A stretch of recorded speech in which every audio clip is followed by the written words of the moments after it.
Olá, sejam todos muito bem-vindos à Universidade do Gerente. Hoje nós temos um bate-papo, uma conversa muito descontraída com meu grande amigo, professor Diego Andreazzi. Diego, seja muito bem-vindo à Universidade do Gerente.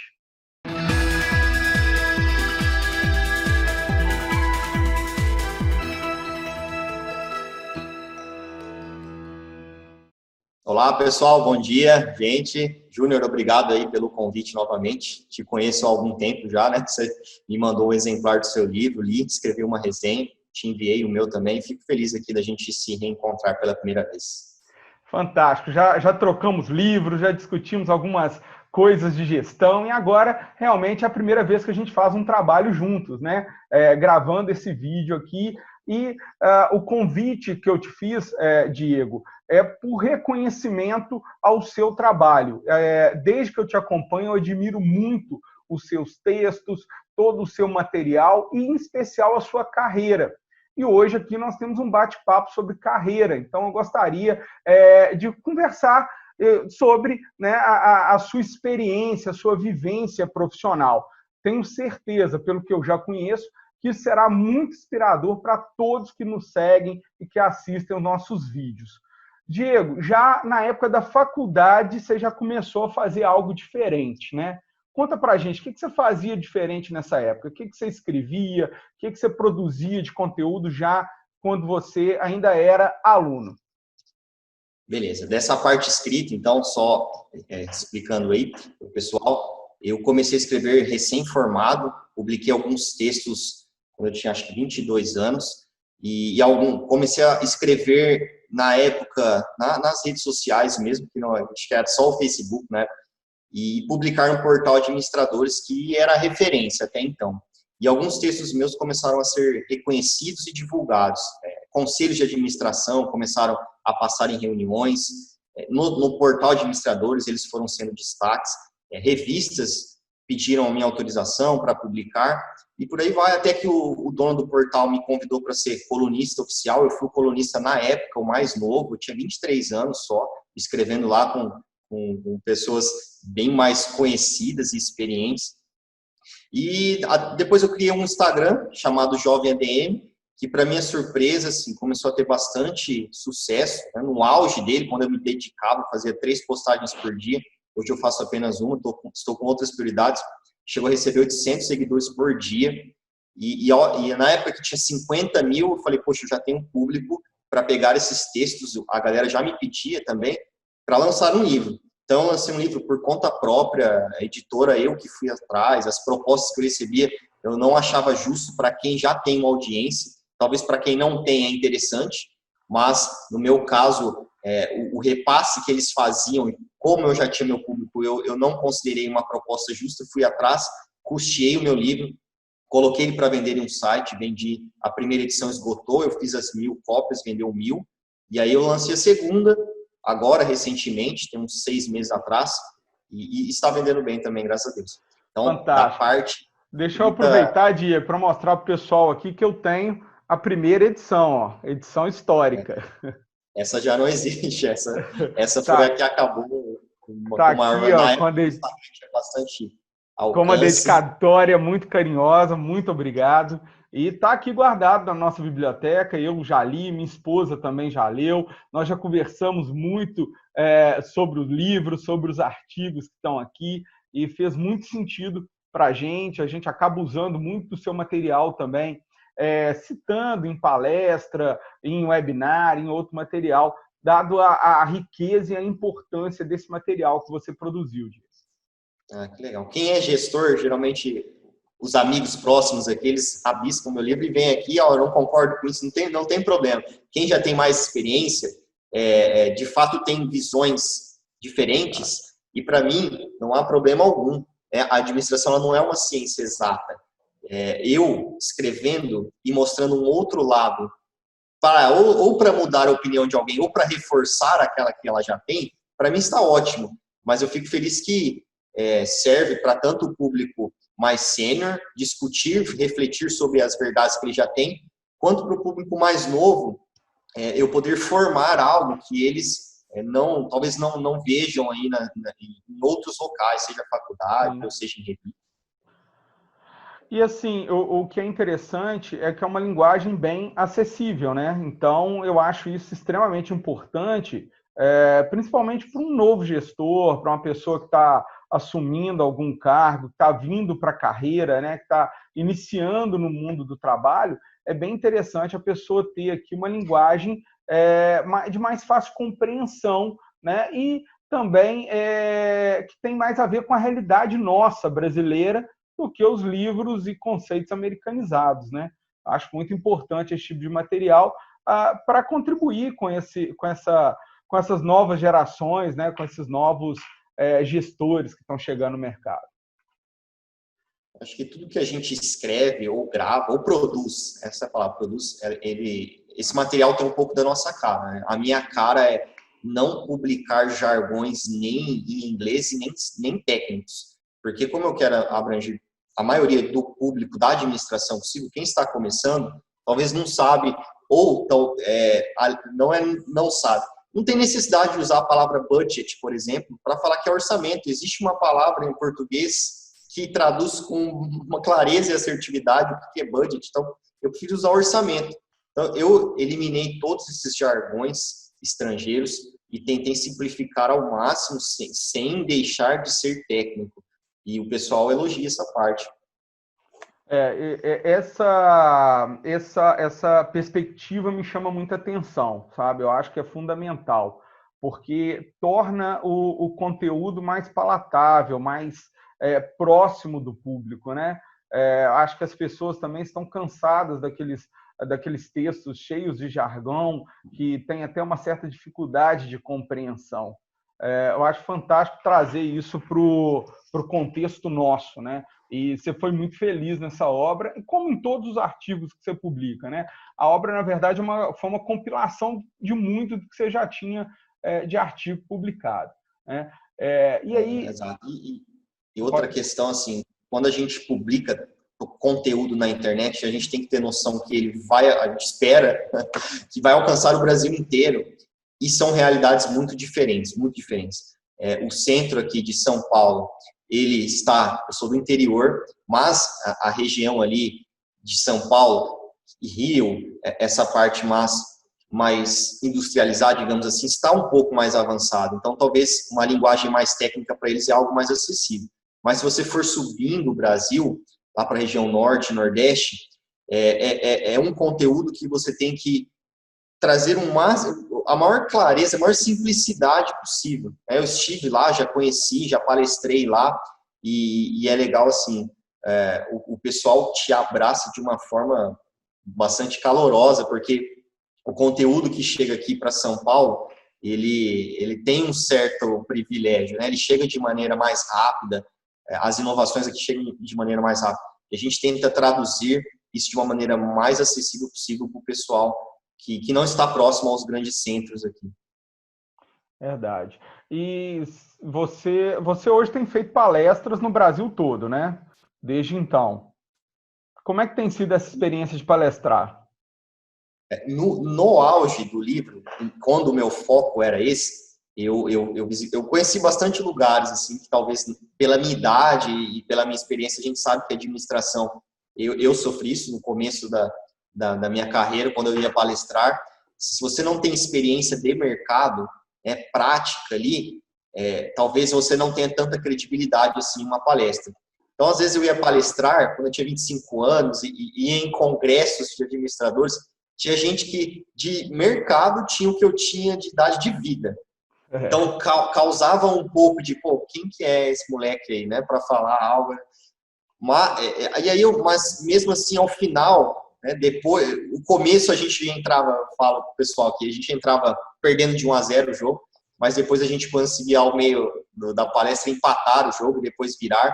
Então, no final, o pessoal vinha elogiar, mas não é fácil. Então, assim, eu comecei nessa área acadêmica, dando palestra, mas depois que eu recebi a oportunidade de entrar no mercado executivo, em uma empresa que eu vi que tinha excelentes perspectivas de crescimento, de expansão, que era uma startup na época, que era algo que eu sempre queria, eu fui adquirir essa experiência E naquela ocasião, né, eu peguei uma fase de expansão raríssima dentro de uma startup, que é passar de 0 para 700 funcionários em 2 anos. Então, eu vi um crescimento vertiginoso, contratei muita gente. 1 ano e meio, eu contratei 55 pessoas.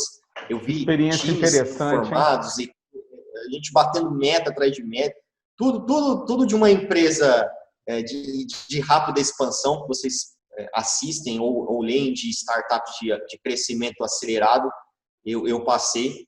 E depois que eu tive essa experiência prática de eu li, eu apliquei e eu tive resultados, toda a descredibilidade que a gente tinha, falta de confiança em palestra, acabou. Então, assim, não cito verdades em nenhum conteúdo meu. A minha forma de contratação é uma, não quer dizer que é certa e nem que é errada, e nem é a que você tem que seguir. Você tem que pegar a minha e a de vários outros gestores e montar a sua própria. Mas acabou aquele negócio de, pô, será que a estratégia comercial dele dá certo ou não dá? Para mim, deu. A minha equipe do interior de São Paulo, eu tinha uma cidade de 200 mil habitantes, a gente faturava mais do que capitais ou regiões metropolitanas com 800 mil habitantes, 1 milhão de habitantes. Então, o que eu falava é assim, a gente não perde nada. Se alguém está me assistindo do interior, nós não perdemos nada para os caras da capital. Nada. Em questão de conhecimento, se você tiver vontade de estudar as coisas, é tudo muito bem nivelado. Que eu vi na minha experiência que faz a diferença é o esforço. Então, enquanto alguns dão um gás a mais à madrugada ou no final de semana, os outros descansam. E, querendo ou não, a gente tem que dar um gás a mais, porque a gente já está no meu caso, eu estou numa região afastada. Se eu não der um gás a mais, eu não consigo me equiparar aos caras da capital. Eu acho que assim, é muito ligado à capacidade de realização, né? Porque uma coisa é a pessoa sentar, olhar, falar, ah, coitado de mim, estou aqui no interior, ou coitado de mim, eu não consegui fazer uma faculdade de primeira linha, uma federal e tal, mas a pessoa fica ali se lamentando e também não, por assim dizer, né, como se diz aqui no interior, não corre atrás do prejuízo, né? Não quer tirar a diferença. Acho que a diferença é essa daí que você disse mesmo. Olha, enquanto o outro vai dormir, estuda um pouco mais, lê um pouco mais, né, se esforça mais, que você vai conseguir alcançar resultados. A história do Bradesco tem muito disso, né? O criador do Bradesco passava a noite lendo, estudando, porque tinha uma asma e não conseguia dormir. Então, assim, cada um usa o seu tempo da forma que melhor lhe convier e, com isso, consegue gerar mais e melhores resultados. Eu acho fantástica a perspectiva. Ou seja, depende de quem, né, Diego? Depende só da gente mesmo. Você vai estudar, você vai correr atrás, você vai virar uma noite. É aquela pergunta do Eduardo Gianetti. Quanto vale o seu futuro? Quanto você está disposto a pagar pelo seu sucesso? Né?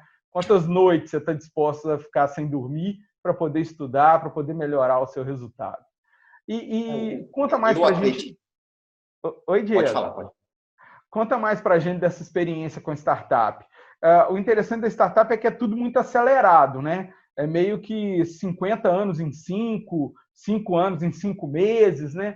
A coisa é bem acelerada. Como é que foi essa experiência aí acelerada na startup? No meu caso, era uma startup de cashback, a primeira aqui do Brasil. Então, assim, a gente começou com uma equipe aqui na minha cidade de 3. Depois de 3, a gente foi crescendo, abrindo mais cidades, foi para 10, 15, 20, 30. Aí chegou uma época que eu tinha 50 pessoas já abaixo de mim. Faturamento, assim, se eu for pegar anual só da minha equipe, batia 500 milhões, por incrível que pareça, era algo até, né, por uma startup, a gente nem imaginava. E na ocasião, assim, era engraçado, quando tinha reuniões de gerentes, né, tanto de cidades quanto regionais, a gente discutia as estratégias comerciais, e o interior ele tem uma dinâmica diferente. Querendo, né, não precisa nem, claro, não preciso nem detalhar, mas, por exemplo, o que funcionava aqui para a gente, fazer estratégia de marketing de carro de som. Quando eu contei isso na reunião de gerente nacional lá, deram risada, né? Pô, carro de som, mas funcionava com uma beleza, e o que importa é faturamento, entendeu? Não é a estratégia que cada um usa. O outro gastava um dinheiro em TV, colocava promoters em shopping e não tinha resultado. E a gente com carro de som tinha. Então, essas trocas de experiência e vivência, elas só vão acrescentando no nosso arsenal, né, administrativo, para que lá na frente a gente possa se tornar um gestor melhor. Minha primeira demissão foi lá, é um momento difícil, talvez um dos mais difíceis para mim como gestor, foi um momento mais difícil. Antes de você demitir a pessoa, você conhece ela conta os planos dela. No meu caso lá, a pessoa contou que tinha trocado de carro, eu acabei de trocar de... Não sabia, né? A gente saiu para almoçar e tal, acabei de trocar de carro, tô vendo de comprar apartamento, e eu tinha uma ordem de demissão. E as ordens, elas vêm bastante sérias, né? Ou era ela ou era eu. Então, se você não conseguir demitir, eu vou demitir ela e você, foi o que me falaram na ocasião. Então, é um momento delicado, complicado, e isso só engrandece a vida de um gestor depois que a gente passa por primeira demissão a gente nunca esquece, né, Diego? Não. Eu já passei por esse processo muito parecido com o que você está falando. Olha, ou você demite ou você sai, né? Você escolhe. E o preparo que a gente tem que ter para poder fazer essa demissão, para tratar a pessoa com dignidade, com respeito e preservar também a empresa. Porque eu não posso chegar simplesmente para ele e falar, olha, eu estou demitindo porque o chefe mandou. Não é assim, né? Eu tenho que ter todo o contexto ali. Isso é algo bem difícil, né? A gente realiza aqui mentoria para gestores, para gerentes, e essa é uma dúvida recorrente e, digamos assim, é até um sofrimento recorrente também, a primeira demissão. Relatos de muitos gestores que sofreram tanto no momento de fazer a primeira demissão, que passa 2, 3 noites sem dormir, pensando como é que vai fazer a demissão. Vamos conversar um pouquinho mais sobre essa sua experiência? Eu tive duas. Quando eu entrei e assumi o time, tinham 3 pessoas já e não estavam performando bem. Por isso que talvez eu tenha assumido. E na ocasião eu entrei e já vi que 2 ali não eram a cara, não ia para frente, né? Foi um mês ali trabalhando, muita resistência pela minha idade, eu era bem mais novo também. E aí a gente teve que fazer o desligamento. E quando você entra recém, né, na equipe, uma equipe que já está produzindo ali, né, independente se é bem ou mal, mas já está produzindo, é mais traumático ainda, porque as pessoas elas se sentem donas ali do local. Eu já passei por isso contrário também, né? Já tive chefe que entrou, a gente está andando bem, então a gente teve que fazer o desligamento, e aí foi um desligamento virtual, né? O diretor fez o desligamento comigo e com a pessoa ao lado, e aí a pessoa não aceitou, me culpou, falou que eu ocasionei isso. Então, esse não foi eu que fiz diretamente, foi o meu diretor. E o que eu fiz diretamente foi esse caso aí que eu comentei com você, que assim, eu acabei me envolvendo demais, talvez pessoalmente, na vida da pessoa, e isso criou emoções em mim que atrapalhou no momento da decisão da demissão. Então, se eu tivesse que voltar no tempo, eu não me aprofundaria tanto na vida pessoal da pessoa para que eu não criasse vínculos tão fortes, para que no momento de desligamento, que eu já sabia, né? Porque eu fui para a cidade já sabendo que eu teria que desligar a pessoa. Então, na minha concepção, hoje, vendo de trás para frente, talvez eu não deveria ter ido jantar, conhecer a vida da pessoa. Não, eu fui para fazer o desligamento e voltar para minha cidade. Eu teria que manter uma certa distância, olhando assim de trás para frente. Com o tempo a gente vai ficando mais calejado, não é verdade? Exato. A gente vai ficando mais experiente. Depois dessas aí não tem mais... eu acho que cria o calo, né? Cria a cicatriz e... Você mencionou sobre quando nós, gestores, assumimos uma equipe nova. E nós temos aqui na Universidade do Gerente, eu vou deixar aqui em cima para vocês o link, um vídeo específico sobre essa situação. Quando nós, né, como gerentes, como supervisores, coordenadores, assumimos uma equipe que já está pronta, que já está funcionando, que já tem determinado resultado, né, e algumas dicas aí de como a gente comporta nessa situação. Então, o link está em cima para vocês. Diego, eu costumo dizer o seguinte: se a gente quer mensurar aqui uma o perceber a competência do gestor no processo de demissão, ela está diretamente proporcional ou inversamente proporcional ao susto que o empregado leva na hora da demissão, o susto que o subordinado leva na hora da demissão. Ou seja, quanto maior for o susto, né, da pessoa na hora que está sendo demitida, isso quer dizer para mim que ela não recebeu feedback, que ela não foi informada do processo, que ela não se mostrou para ela que ela não estava cumprindo resultados. Ou seja, o gestor não criou mecanismos para que aquela pessoa pudesse ter a chance de melhorar. Então, a surpresa daquela pessoa no processo de demissão é a prova, né, de que nós, gestores, não fomos eficientes em dar feedback, em fornecer feedback. O que você acha disso?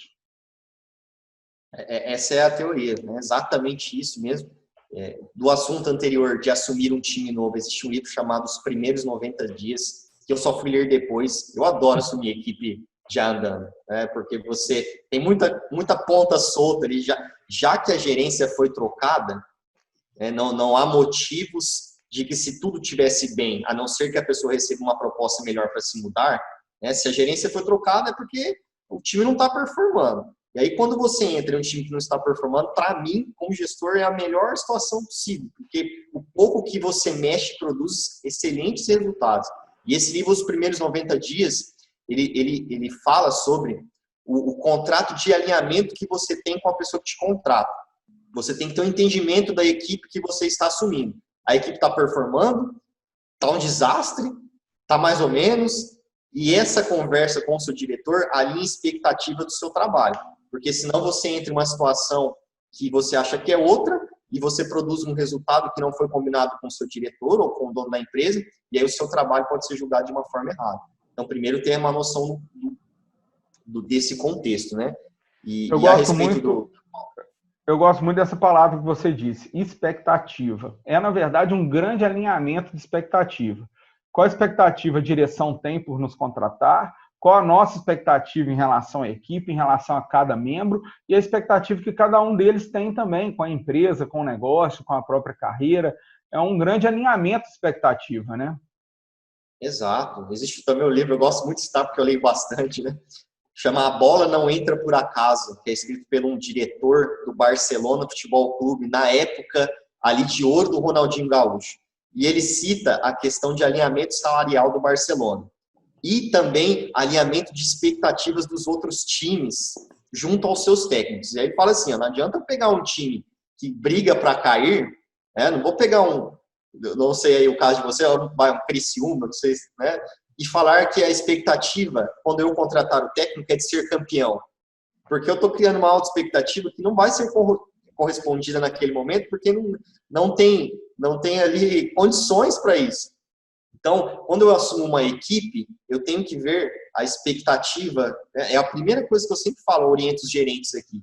A expectativa ela tem que ser realista, né? Sempre um pouco a mais, o estresse de uma meta acima do desejável é o que eu sempre indico, mas não adianta você falar, chegou uma época lá que cidades muito maiores do que a nossa, Ribeirão Preto com 900 mil habitantes, Uberlândia com 900, Campo Grande com 1.200.000, a gente não tinha como bater elas no faturamento, algo que sempre aconteceu, que foi o que sempre nos motivou. A gente sempre foi a primeira cidade, sempre foi. Mas chegou o momento que eles se alinharam, né? Eles passaram por momentos turbulentos lá, mas quando eles se alinharam, a gente ficou em terceiro, quarto, e a equipe queria, sob circunstâncias muito estressantes, se manter em primeiro, e foi a ocasião que eu comecei a receber muito atestado de pessoas doentes, porque varavam madrugadas, trabalhando, estudando, final de semana. Eu falei, galera, né? A nossa expectativa hoje é terceiro lugar, tá ótimo, não tem como, os caras têm 5 vezes mais habitantes do que nós.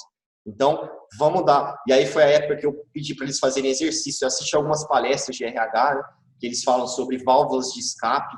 Então, em ambientes muito tóxicos, estressantes, é importante ter válvulas de escape. Uma delas é praticar exercício. Então, foi a época que os atestados de saúde abaixaram bastante na minha equipe por conta de alinhamento de expectativa. Então, o gestor que alinha uma expectativa de forma errada no momento inicial em uma equipe que ele assumiu, já está tudo errado. Né? Tem tudo para dar errado.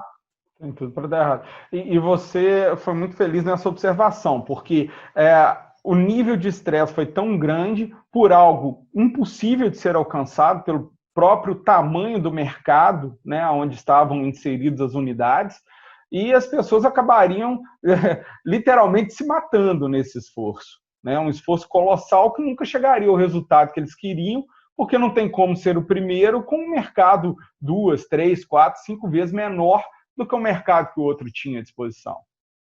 Exato. As pessoas têm que entender também a equipe, né? Todo gestor, na minha opinião, como ele tem... Eu sempre falei para minha equipe, sempre falo, né? Até hoje pro pessoal aqui, o gestor não é melhor do que ninguém, o diretor não é melhor do que ninguém, o senhor não é melhor. Só que eles têm acesso a informações que o nível de baixo não tem.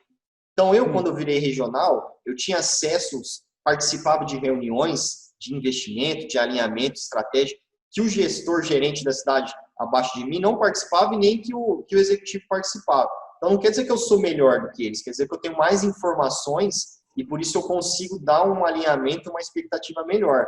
Então, eu sabia que naquela ocasião, por mais que a equipe se esforçasse, tinha como bater os caras. Era um esforço que seria mais prejudicial do que vantajoso pensando em nível de empresa. Resultado, a gente sempre persegue o resultado, óbvio, mas não pode ser resultado a qualquer preço também, né?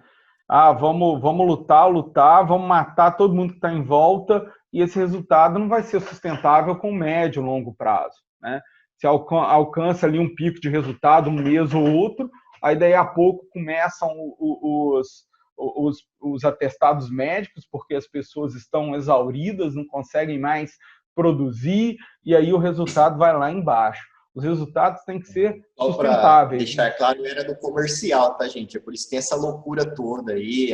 Assim, a equipe corria atrás, se esforçava, mas os variáveis do comercial, eles sempre acabam equivalendo ao esforço.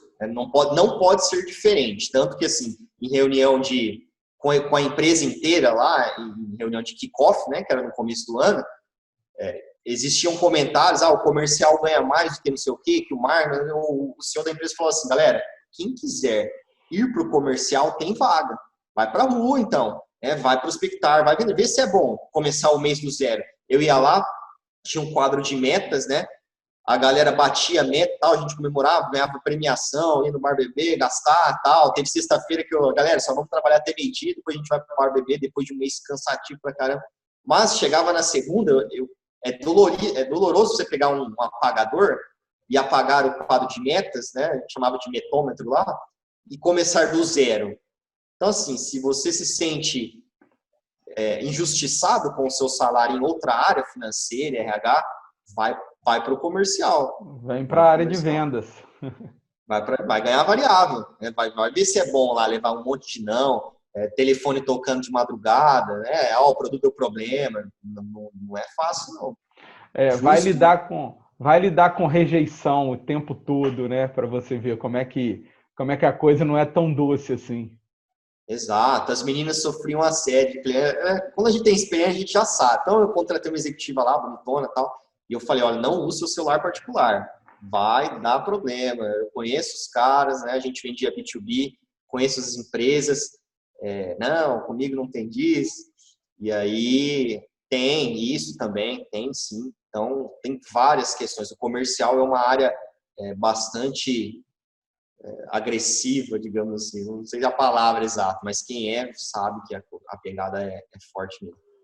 Tem que gostar muito, né, da área comercial para aguentar ali o tranco, né? Quando realmente quer ser um profissional de vendas, né? Porque o que a gente vê muito é aquele somebody love, muito vendedor que dá aquela enroladinha, mas vendedor que realmente quer gerar resultado, quer ter um ganho maior, ele é pitbull, né? Tem sangue no olho para gerar resultado. No começo a empresa não tinha um processo definido de startup, startup que escala é loucura total. Né? Cada mês era um software lá de CRM, por exemplo. Esse mês é esse, vamos testar esse, vamos testar esse, vamos testar. Mas depois que você define o processo e tem um software para medir, os migués de comercial externo, que é difícil gerenciar um comercial externo. Empresa pequena que não tem software, né, de check-in, check-out, por exemplo, é difícil. Você tem que acreditar na palavra do cara. Ó, quantas visitas você fez hoje? Eu fiz 15. Mas se você não tem um software que o cara passa lá, ou na última empresa que eu trabalhei, o software de aplicativo, o check-in, check-out, era via GPS. Então, o cara dava o check-in, pegava o GPS da localização dele, depois do check-out, pegava o GPS, o tempo que ele ficou lá, o cliente que ele foi. Aí você evita os migués. Eles sempre vão existir no comercial. Peguei cada situação, né, algumas mentiras, alguns migués sempre tem, mas hoje, com a tecnologia, a gente consegue mitigar. Comercial tem uma turma que é bem criativa, né? A turma é bem criativa para dar o migué ali. Depois que... É bom começar de baixo, Júnior, porque assim, eu comecei como executivo, passei pouco tempo, 2 meses só. Mas a gente, depois gerente, só que eu sempre fui também negociar contratos, independente se eu estava gerenciando. Então a gente já usou os migués. A gente sabe migué de fecha uma coisa, e aí na hora que o contrato vai lá para a empresa, para a sede, não está batendo, aí alguém, né? O QA, para quem já é de startup, tem uma robustez um pouco maior, existe um departamento chamado QA, que é de análise de dados e contratos e tal, que foi criado, né, só para confirmar informações que o comercial anotava no migué para fechar de uma vez logo, né? Tá embaçando, não, vou passar aqui de qualquer jeito. E aí o QA ligava lá, ó, o senhor assinou isso mesmo? Não, peraí, né? Não que acontecia com bastante frequência, poucos casos, pontuais. Mas o comercial, como a gente já atuou, a gente sabe os migués que tem. A gente sabe que aumento de números. Quanto você visitou hoje? Visitei 13. Mentira, visitou 10. Algumas coisas a gente sabe. Verdade, verdade. Ô, Diego, dá para a gente fazer um vídeo só sobre gerência comercial, hein? Só... Ixi, a assinatura que não existia, aí sobrou para mim resolver. Mas não assinei alguns casos. Fica o desafio aqui, então, para nós dois, produzirmos um vídeo sobre gerência comercial. Como é ser gerente comercial e esses migués aí, como controlar os migués, né? Fantástico. Eu considero uma área totalmente diferente de uma área interna. Para mim, o comercial ele tem as particularidades que não dá para comparar com o financeiro, com o RH. A motivação é diferente, a forma de gerenciar é diferente. Você está motivando a galera ali para bater meta, para ganhar dinheiro, para comprar. Às vezes, eu ajudei pessoas a comprar carros, a dar presentes, a dar viagens. Então, assim, é outra pegada. O variável, na forma de gerir, ele é totalmente diferente de que você medir uma pessoa que trabalha interna com salário fixo. Eu já tive as duas experiências e posso dizer, quem nos acompanha do comercial sabe, quando você bate meta, a festa que é bolo, é cerveja, é sino tocando na mesa, isso é característica comercial. Isso em outros departamentos não tem sino tocando, não tem bagunça, não tem gritaria, não tem. O comercial vive disso. São perfis diferentes, né? São até perfis de profissionais bem diferentes. Diego, estamos chegando aqui no final do nosso vídeo, né? Pelo tempo, pelo que nós, né, nos propusemos aí de inspiração para os novos gestores, novos líderes que nos acompanham aqui. Eu te agradeço imensamente por compartilhar conosco toda a sua experiência, toda a sua carreira. Eu acho fantástico você ser esse livro aberto, né? Contar realmente do que aconteceu e, com isso, ensinar, com isso, compartilhar o seu conhecimento. E queria agora que você deixasse aí uma mensagem final para quem nos segue, para quem nos acompanha aqui na Universidade do Gerente. Qual que é a sua mensagem para quem está nos assistindo? Beleza. Bom, primeiro eu falo abertamente porque quando eu comecei não tinha ninguém para me orientar abertamente dessa forma que eu tento fazer com os outros. Eu acho que o nosso trabalho de produtor de conteúdo, ou no meu caso de professor, é de fato passar as entrelinhas, os bastidores, para que ou as pessoas não passem pelo que a gente passou. Aprender sozinho custa mais tempo e mais dinheiro, não é o melhor caminho. Então eu tento ser...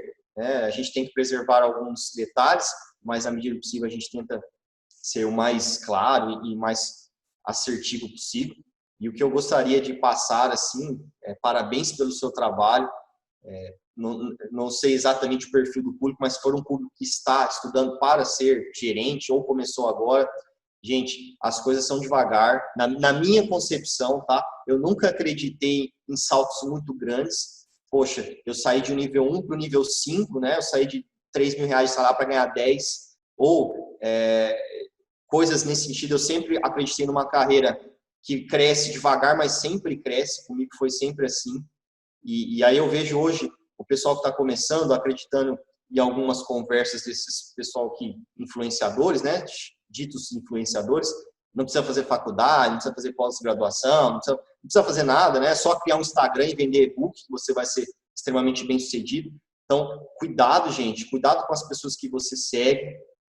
Procure pessoas que tenham uma bagagem não só financeira, mas uma bagagem de experiência de empresas por trás daquilo, porque às vezes a bagagem financeira por si só talvez possa enganar, já que tem pessoas sim que são bem-sucedidas com o Instagram, mas é um sucesso que, na minha opinião, ele vai acabar muito cedo, porque não acredito na longevidade de ferramentas de rede social. Eu acho que ela sempre tem um ciclo. Então, busque pessoas com que vocês se enxerguem, que tenham uma bagagem empresarial, executiva por trás das palavras que ela fala. Vejo muitos jovens seguindo conselhos de pessoas que são irresponsáveis, aí o cara vai se tocar que ele precisa de um estudo formal, uma faculdade, um MBA, quando já está num estágio mais avançado, né? Pô, o cara vai procurar uma faculdade lá na frente, aí passou um período que ele poderia adquirir essa experiência, e aí talvez, em alguns casos, tarde demais. Então, cuidado aí, gente, com essas coisas. É verdade. É muito preocupante hoje esse acesso tão grande a ditos influenciadores que, na verdade, estão ali repassando algo que leu num livro, mas que é vazio de experiência, que é vazio de contexto, né? E a grande dica para todo mundo é: por que você precisa de alguém para ler os livros para você e te falar em forma de pílulas, né? Você também tem que ler os livros, tem que beber na fonte, né?